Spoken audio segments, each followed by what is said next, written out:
Perusahaan Jepang SoftBank batal berinvestasi 100 miliar dolar Amerika Serikat dalam proyek pembangunan ibu kota Nusantara. Padahal pemerintah berencana kejar tayang membangun proyek ibu kota baru di Penajam Pasir Utara, Kalimantan Timur dengan anggaran hampir 467 triliun rupiah. Mundurnya SoftBank dari investasi IKN berpotensi membuat APBN menanggung beban pembangunan ibu kota Nusantara. Kenapa pemerintah kesulitan mencari investor ibu kota Nusantara? Untuk membahasnya lebih dalam, kita sudah terhubung melalui sambungan Zoom dengan tenaga ahli utama KSP, Wandi Tuturong. Selamat sore, Mas Wandi. Selamat sore, Mbak Nana. Dan Managing Director Political Economy and Policy Studies, Antoni Budiawan. Selamat sore, Pak Antoni. Selamat sore. Oke, saya mau ke Mas Wandi terlebih dahulu. Mas Wandi, pemerintah menargetkan pembangunan ibu kota negara dari dana investor asing. Kalau kita lihat skema yang dipaparkan oleh Presiden Jokowi dari total 467 triliun rupiah. Tapi kita tahu salah satu investor besar yang sudah 2 kali bertemu dengan Presiden pada bulan Juli 2019 dan juga pada tahun 2020, yakni SoftBank dari Jepang yang kabarnya mau investasi 100 miliar dolar Amerika, ternyata batal dan mundur. Pertanyaannya, apakah ini kemudian mengganggu proses pembangunan ibu kota Nusantara, Mas Wandi? Ya, saya kira kita tetap jalan ya. Dan bagaimanapun juga skema-skema biayaan sudah disampaikan oleh Presiden. Oke. Dan kita untuk awal, ya fase pertama itu kan memang kita harus menggunakan APBN. Karena yang dibangun itu kawasan inti pusat pemerintahan. Oke. Mana memang instansi pemerintah yang ada di sekitar 6.700-an hektar itu. Tapi tentu saja sebagaimana juga disebutkan di dalam undang-undang, kan ada peraturan pemerintah yang mengatur tentang skema pendanaan dan rincinya seperti apa. Kan ada juga skema dengan menggunakan kerjasama pemerintah badan usaha atau public-private partnership, lalu kemudian investasi swasta. Saya kira kalau swasta kan harus melihat dulu apa yang dilakukan oleh pemerintah, dilakukan dengan APBN. Nah, kalau sudah rencana induknya sudah keluar, kawasan strategis nasional pembangunan sudah mulai kelihatan, saya kira tentu akan lebih mudah untuk pihak swasta untuk bergabung. Saya kira kalau mundurnya SoftBank, saya juga sudah ditanya oleh beberapa media soal itu.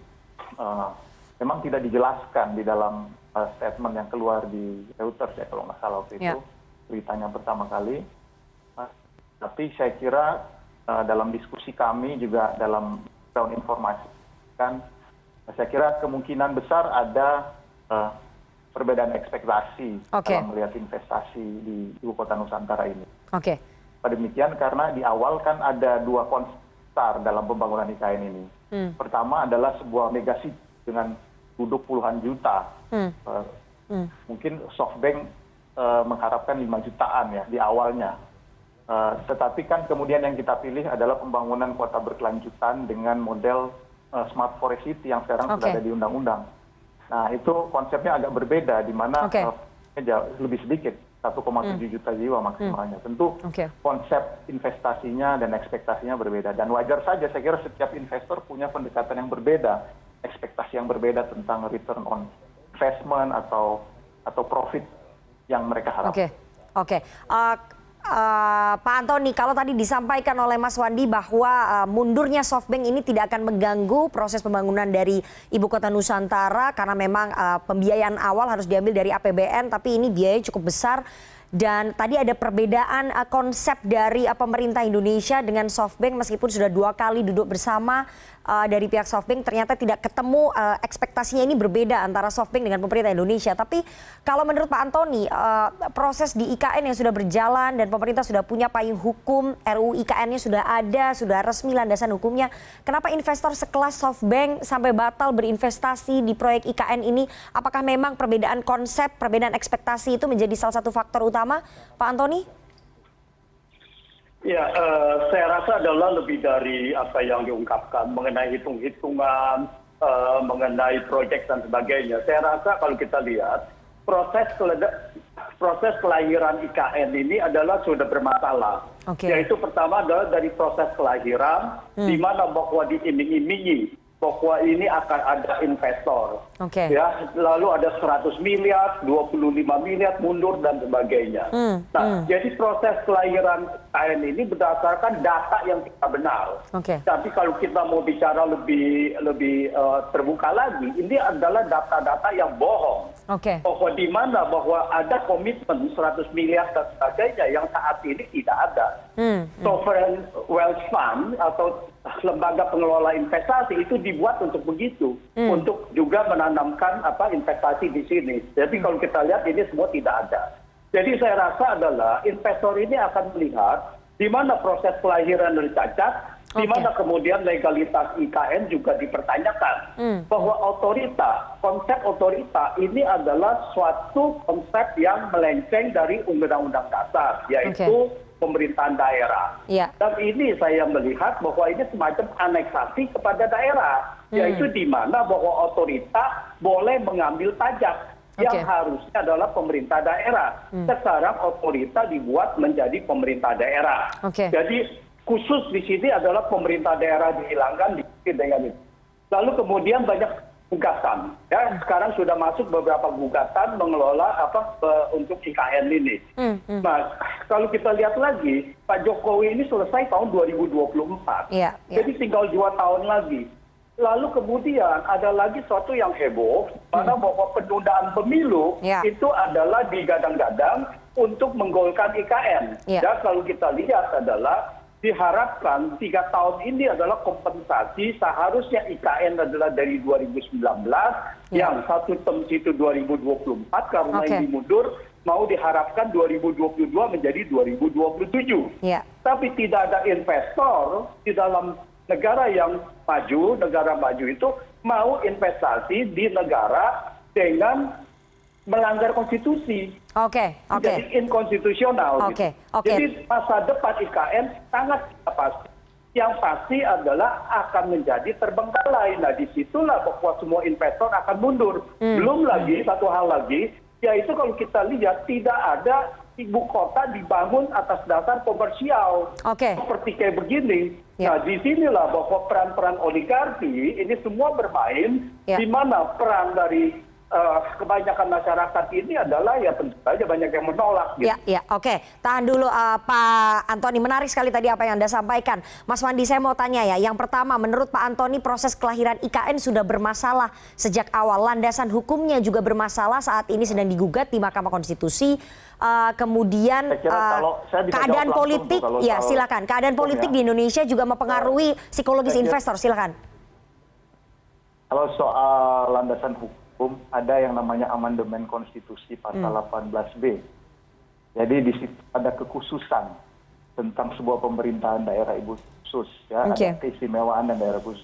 Itu basisnya di situ. Lalu kemudian kenapa kita menggunakan konsep otorita? Karena kita belajar dari penanganan pengelolaan kota-kota modern yang membutuhkan city manager yang baik, yang tidak terlalu banyak beban politik. Saya kira itu sangat saintifik, berdasarkan kajian-kajian. Saya kira saya tidak tahu apa yang salah dan mohon maaf saya belum mendapat argumen yang terkait dengan investasi, karena argumennya argumen politik ini. Mungkin Pak Antoni temannya investor politik barangkali ya. Karena ada banyak investor kan sebetulnya yang datang kepada kami juga. Saya mau tanya, dari sekian banyak investor, Mas Wandi. Untuk membangun, ikut partisipasi dalam pembangunan ini. Mas Wandi. Saya kira kita harus melihat dari berbagai perspektif, betul. Tapi kami sudah melakukan ini dengan pertimbangan yang matang. Prosesnya melibatkan banyak pihak. Sekarang sudah menjadi undang-undang, tidak mudah menjadi undang-undang. Dan sekarang kita tinggal menunggu turunannya, aturan-aturan, peraturan presiden dan sebagainya. Karena induk, nah disitulah konsep Ibu Kota Nusantara yang smart forest city itu, kota masa depan itu akan wujudkan nanti dalam pembangunannya. Mas Wandi, tapi kan ini perencanaan dari Ibu Kota Nusantara sudah sejak tahun 2019, kemudian 2020, 2021, 2022 dikebut begitu ya. 2021 landasan hukumnya sudah ada. Tapi yang ingin kami tanyakan, apakah kemudian memang pemerintah mengakui kesulitan sekali mencari investor untuk proyek IKN ini, karena kan ekonomi global sedang tidak jelas, ada invasi. Memang kesulitan sekali ya mencari investor untuk turut berkontribusi di proyek IKN ini. Itu pernyataan bahwa kesulitan sekali itu indikasinya dari mana ya Mbak Nana ya? Maksudnya kita tentu saja berinvestasi itu kan investor itu kan ada banyak. Tetapi selama ini kami masih banyak didatangi oleh investor-investor, terutama yang green investment itu kan banyak ya. Sekarang kan kalau kita lihat negara-negara Skandinavia misalnya, minggu lalu juga saya baru diajak rapat dengan mereka. Nah ini kan ada harapan tentang bagaimana membangun kota masa depan, karena kita menghadapi ancaman perubahan iklim. Pendekatannya sangat berbeda dengan kita membangun kota-kota konvensional yang membutuhkan penduduk banyak. Nah itu cukup banyak juga gitu. Jadi prosesnya masih berlangsung. Jadi saya ingin bertanya balik, kalau begitu indikasinya apa? Apa karena SoftBank ini kemudian disimpulkan bahwa terjadi kesulitan dalam melakukan pendekatan dengan investor? Saya kira di berita-berita juga ada kan Pak Luhut baru pulang dari mana. Tetapi saya kira kita tentu tidak bisa mengatakan. Saya juga tahu bahwa yang namanya berinvestasi itu butuh pertemuan berulang kali, melakukan banyak pertimbangan yang harus dilakukan. Tapi indikasinya apa? Ya, disimpulkan bahwa kesulitan. Itu mungkin pertanyaan balik yang harus saya tanyakan gitu. Sebelum saya menjawab pertanyaan itu. Oke, saya mau tanya ke Pak Antoni, apakah dengan mundurnya SoftBank ini kemudian menjadi indikasi, hanya salah satu indikasi, atau memang ada indikasi-indikasi lain yang menunjukkan kesulitan pemerintah dalam mencari investor? Kalau menurut klaimnya Mas Wandi tadi, masih banyak pemerintah ini didatangi oleh calon-calon investor, terutama yang green investor ini. Tapi kenyataannya, apakah memang dengan mundurnya SoftBank ini menunjukkan pemerintah kesulitan mencari investor untuk IKN? Pak Antoni? Begini, bahwa informasi ini adalah asimetris, bahwa pemerintah menginformasi yang di dalam. Kita cuma tahu informasi dari publik. Di mana tidak ada pemberitaan bahwa selain SoftBank siapa saja yang berminat. Yang kita tahu adalah dari 2019 mengandalkan SoftBank dan Saudi Arabia. Padahal Saudi Arabia pun sovereign wealth fund-nya itu juga ditanamkan melalui SoftBank. Jadi kalau SoftBank itu mundur, Saudi Arabia boleh dikatakan 99% itu akan mundur. Tentu saja bahwa investor tidak akan mengatakan secara terbuka bahwa saya bermasalah dengan legalitas. Saya cuma bilang bahwa saya mundur. Itu adalah sesuatu yang sangat sopan diberikan alasan-alasan itu. Jadi kalau kita bilang, ya siapa? Ya banyak. Tetapi dari 2019 itu tidak ada. Klaim satu pun tidak ada yang terbukti. Di mana? Kalau kita bilang banyak, siapa yang terbukti? Siapa yang sudah tanda tangan bahwa ini sudah jadi? Bahwa ini adalah sudah ada yang mau investasi. Jadi itu aja dibuka dulu gitu. Kalau itu Anda buka, kalau itu pemerintah bisa buka, baru publik itu bisa percaya. Jangan kita bermain sebagai petak umpet terus gitu kan. Silakan Mas Wandi, dibuka saja. Tidak pernah dikeluarkan kepada publik. Demikian. Silakan Mas Wandi, dibuka saja. Jadi jangan bermain petak umpet kalau menurut Pak Antoni. Kalau memang ada investor yang datang, tertarik, yang sudah tanda tangan, bahkan yang sudah melakukan gentleman agreement dengan pemerintah, silakan dibuka saja. Karena ini adalah data publik dan publik berhak untuk tahu gitu. Jangan kita main petak umpet gitu ya. Kan akan lebih mudah tuh menyesuaikan. Berinvestasi itu kan ada jodoh ya, menyesuaikan. Oh ini konsepnya, ini ekspektasinya gitu loh. Jadi bukan kemudian melihat 1-2 berita lalu menyimpulkan. Jadi ada banyak juga investor jenis-jenisnya gitu loh. Kita semua punya network masing-masing. Oleh karena itu kita tunggu saja nanti. Kan pemerintah juga bekerja dengan tata kelola yang baik. Tidak bisa kita langsung buka semuanya kalau konsep ini masih sedang kita finalisasi. Tapi sampai detik ini belum ada investor yang taken kontrak ya? Ya saya kira itu sudah ada pembicaraan dan kami kan tahu gitu. Dan tidak semua orang juga ingin. Kalau itu sudah ada kontrak harusnya dibuka karena kewajibannya adalah publik harus tahu. Ini adalah bukan negara sendiri, bukan negara sebagai perorangan. Gitu. Jadi publik harus tahu ini adalah kedaulatan rakyat. Jadi kalau sudah ada yang tanda tangan, publik wajib tahu. Mas Wandi, tahan dulu Pak Antoni. Saya mau ke Mas Wandi lagi. Mas Wandi, dengan mundurnya SoftBank sebagai salah satu investor. Kalau misalnya begini, saya mau jawab dulu ini, Pak. Silakan.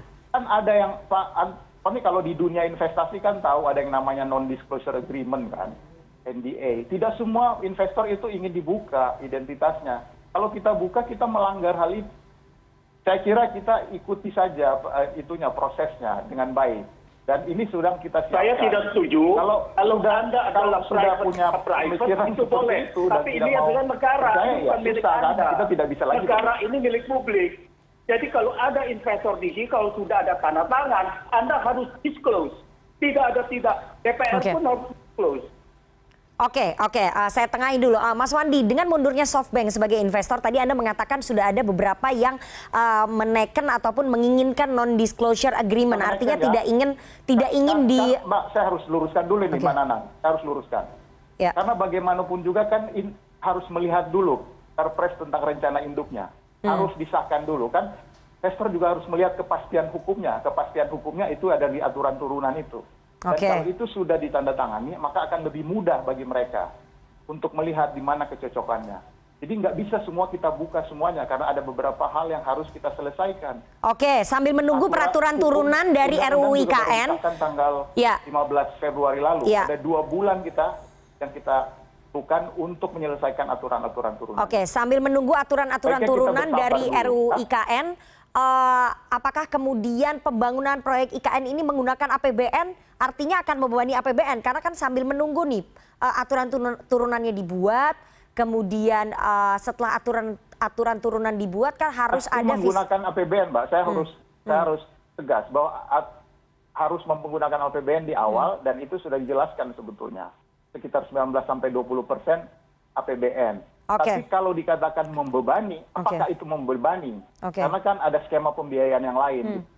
Jadi saya perlu meluruskan lagi itu pemilihan diksi membebani itu. Oke, nanti kita akan bahas. Ya tentu saja pasti APBN. Oke, kita akan bahas apakah kemudian pembangunan proyek IKN ini akan membebani APBN karena belum ada ataupun masih menunggu investor yang masuk. Kita akan bahas usai jeda. Bapak-bapak jangan kemana-mana, tetap bersama kami di CNN Indonesia Newsroom.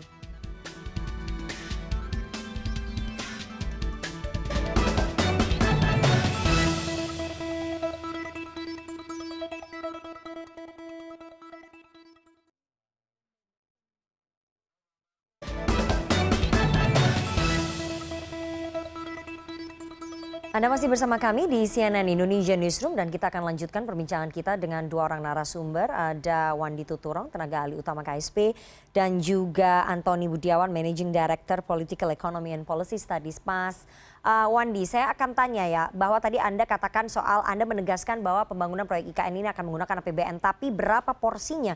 Itu yang ingin kita tanya kalau memang Anda klaimnya tadi tidak membebani, karena dari 467 triliun itu dari awal Pak Jokowi mengatakan bahwa hanya menggunakan APBN sekitar 20%, tapi dengan kondisi belum jelasnya investor yang masuk, kemudian kondisi ekonomi kita, apakah kemudian beban APBN ini akan bisa lebih bertambah lagi untuk membayar proyek IKN bisa lebih dari 20%? Sekarang kami masih stick dengan rencana ya. Di 20% itu kan sekitar 89 triliun. Nah itu kita di tahap awal ini tentu kita masih percaya bahwa itu masih bisa dicapai. Oke. Dan konsep Smart Forest City ya, sekali lagi Smart Forest City itu berbeda konsepnya dengan Mega City. Yeah. Ini konsep tadi dalam hutan, di mana ruang hijaunya itu 75%. Jadi ini memang konsep yang baru. Oke. Nah tentu tidak akan terlalu banyak bangunan-bangunan fisik, skyscrapers itu, bangunan-bangunan bertingkat itu tidak, justru akan dibatasi. Oke. Dengan konsep yang demikian, kami masih merasa bahwa rencana ini ya belum berubah gitu loh. Kan kita akan mengevaluasi rencana itu ketika sudah berjalan lama, lalu kemudian bisa dilihat proyek, oh ternyata terjadi perubahan. Kan biasa begitu dalam proyek manajemen ya. Nah tapi kalau dari awal belum juga bangunannya belum banyak lakukan ya, ini baru nanam pohon karena ini kan 75%-nya ruang hijau. Kita tentu belum bisa mengatakan bahwa ini kedepannya udah nggak mungkin harus APBN semua. Saya kira itu kesimpulan yang terburu-buru, Mbak. Jadi pemerintah ataupun istana masih optimis bahwa 20% dari APBN ini masih bisa untuk membangun begitu ya proyek awal ataupun kawasan inti dari ibu kota Nusantara. Pak Antoni, apakah kemudian pemerintah punya opsi selain menggunakan dana APBN untuk membangun proyek IKN? Saya rasa adalah sangat sulit, di mana bahwa kalau investor, saya melihatnya adalah investor ini tidak akan tertarik. Ya, Oke. kalau ada tertarik itu kita bersyukur. Tapi kita harus mengasumsikan yang terburuk. Ya. Di mana seperti contohnya aja kereta cepat. Di Ya. mana tidak bilang bahwa itu B2B dan sebagainya, tapi akhirnya memakai dana APBN juga. Jadi yang dimaksud ini adalah terbebani. Jadi kalau kita lihat, apa jadinya kalau 19% atau 20% ini kemudian membengkak menjadi 50%. Oke. APBN kita tidak dalam kapasitas untuk membiayai ini. Karena kita lihat untuk bayar utang aja sudah sedemikian besar. Gitu. Iya. Berarti APBN ini yang namanya pembiayaan melalui APBN artinya melalui utang. Oke. Apakah kita mau benar-benar membangun negara ini dari utang? Ya. Karena ini kita defisit gitu.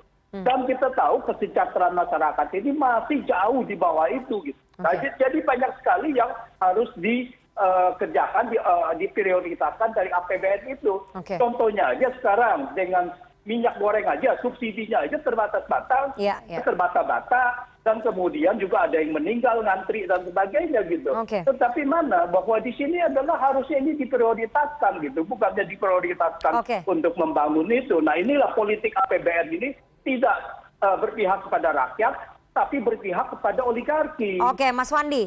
Mas Demikian. Wandi, kalau berkaca pada proyek kereta cepat tadi yang disampaikan oleh Pak Antoni bahwa memang kenyataannya akhirnya APBN juga yang harus menanggung ataupun menambal kekurangan biaya. Bagaimana kemudian pemerintah memastikan bahwa APBN ini nanti tidak menjadi penambal dari pembangunan proyek IKN kalau tidak ada investor yang masuk? Itu kan pengandaian, Mbak. Kan belum terjadi. Tapi sudah ada, di proyek-proyek Opini. sebelumnya, Mas. Nah, opini ya, ini semua opini. Opini kan beda dengan fakta. Faktanya Oke. belum terjadi loh. Ini semua Kereta cepat fakta sudah terjadi. Dan yang dipilih adalah kereta cepat. Pilih juga MRT, berjalan sukses. Sampai sekarang masih berlanjut, investasi masih berjalan gitu. Jadi kita ini sudah punya pendapat yang negatif, lalu kemudian kita pilih fakta-fakta atau opini, bukan fakta, opini-opini yang mendukung pendapat kita. Itu dalam psikologi namanya kognitif disonan. Nah, saya Oke. kira tidak sehat seperti itu. Oke, tapi skenario terburuk yang disiapkan oleh pemerintah apa, Mas? Karena kan kalau misalnya ini proyek sudah berjalan, kemudian APBN kita sudah dipakai, kemudian investornya belum ada yang masuk, sementara pembangunan harus berjalan, tidak boleh mangkrak. Seperti keinginan Presiden, kan mau tidak mau kemudian APBN harus itu menambal. kan akan kita evaluasi terus-menerus, Mbak. Saat ini jalan juga baru awal. Oke. Kita belum bisa membuat skenario plan B, plan C, dan sebagainya kalau masih awal. Oke. Kita bisa mengevaluasi kalau sudah jalan, lalu kemudian ternyata ada deviasi dari rencana awal, baru kita bisa evaluasi. Oke. Kalau sekarang saya kira terlalu dini dan terlalu banyak dugaan-dugaan. Oke, tapi melihat Jadi saya nggak bisa mengkomentari kalau dugaan-dugaan. Oh, tapi- Kalau fakta, baru saya komentari. Oke, melihat situasi APBN kita yang berat, ekonomi global juga naik turun begitu ya, pemerintah sama sekali tidak mempertimbangkan untuk menyetop dulu sementara pembangunan IKN dan memprioritaskan untuk kebutuhan yang lebih substantif begitu? Oh, kita harus juga melihat bahwa tujuan pemindahan ibu kota ini adalah justru untuk menyelesaikan persoalan sangat besar, ketimpangan Jawa dan luar Jawa, yang selama puluhan tahun tidak pernah selesai. Dan sekarang ini momentum yang paling tepat, karena Presiden bisa menghasilkan konsensus dengan parlemen. Belum tentu pasca 2024 hal ini bisa dicapai oleh pemerintahan berikutnya atau pemimpin berikutnya. Oke. Soal penggunaan anggaran, kita kan sudah terbiasa dengan mengelola pandemi dengan gas dan rem. Oke. Nah, kita ketika mengalami situasi yang kurang baik, tentu kita rem sedikit. Tetapi kan kita tahu harus ada gasnya juga. Oke. Dan oleh karena itu momentum itu kita manfaatkan.